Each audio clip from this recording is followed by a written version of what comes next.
Yesterday, the CDC unanimously recommended approval of the vaccine for 5 to 11-year-olds. I did not understand that there was a hidden incentive for that would actually give the adult vaccines immunity. Do I understand that correctly? Yes. That is shocking. I did know of the prior story where the emergency use authorized vaccine retained its liability immunity. Shield. And that a person who, after the vaccine was given given approval, a person who went in and got the authorized but not approved vial, even though in theory they contained the identical substances. They just have different labels.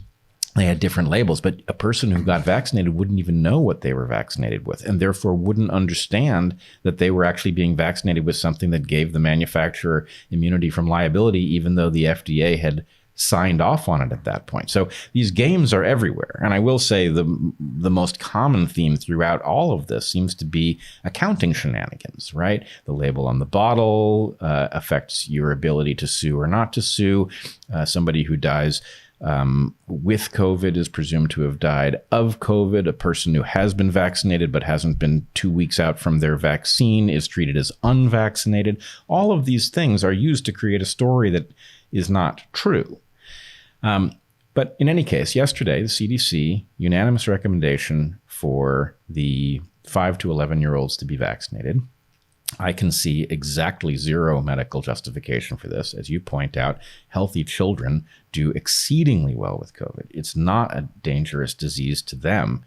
What's more, plus they get lifetime immunity. They get lifetime immunity. So from the point of view of... And a very robust and broad spectrum immunity that is going to protect them against all variants. And unlike the vaccine immunity, which is a very narrow spectrum and which requires then boosters year after year after year. And those boosters each come with the risk of adverse events. So Exactly. from the point of view of the medical well-being of a child, this is a very strange It's decision. very clear that it is damaging, that you're going to cause far more problems, injuries than you're going to avert.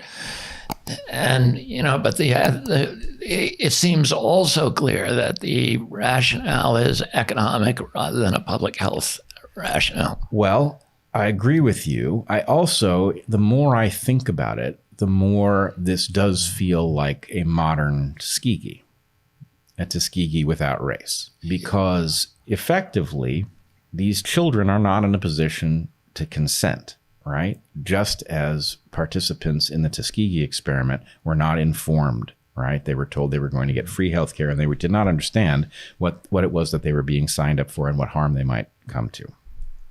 This is effectively that. With no medical justification, we are apparently going to push vaccines towards children who would be better off if they got the disease out of the way.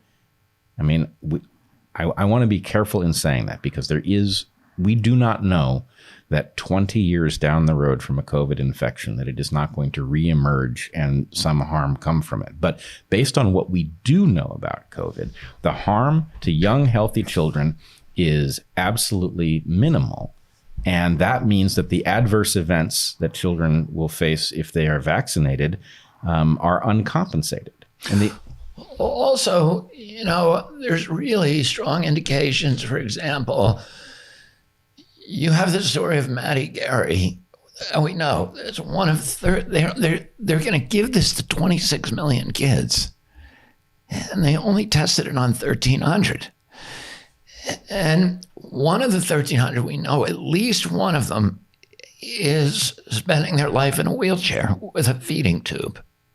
And that's just the beginning of Maddie Gary's suffering, because her life is now a nightmare of agony.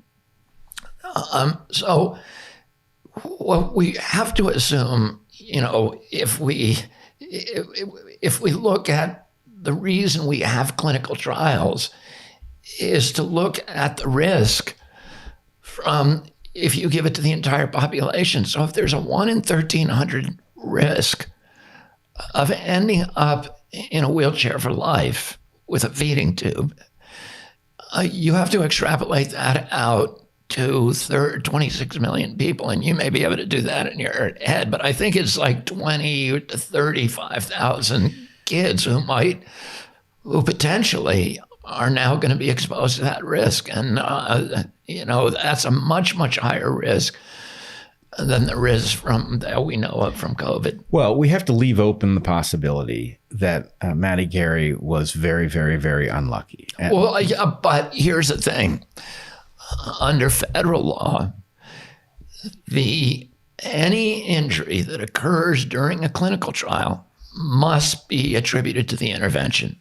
And so the regulators and the company must legally assume that is a 1 in 1,300 risk that's going to apply across the population. Right. That should be the presumption, and then it could be demonstrated that it was just a fluke. But short of that demonstration, we have to assume that that's the baseline. But if you're only going to test your intervention on 1,300 people before you give it to 26 million, you ought to be stuck.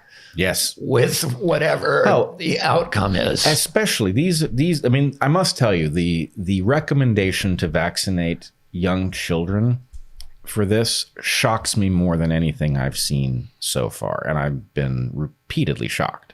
But this is so brazen and so indifferent to the suffering of people who cannot know better, cannot presumably say no. It's inconceivable to me that, let's put it this way. As an evolutionary biologist, I almost never use the term evil because I believe you almost never see evil. It's a terrible strategy, right? Amorality is a good strategy. You see that regularly. Sociopathy is a good strategy. Yeah, it's an amorality, but this is so so brazen, and the harm will come to literal innocence that I don't think there's another term.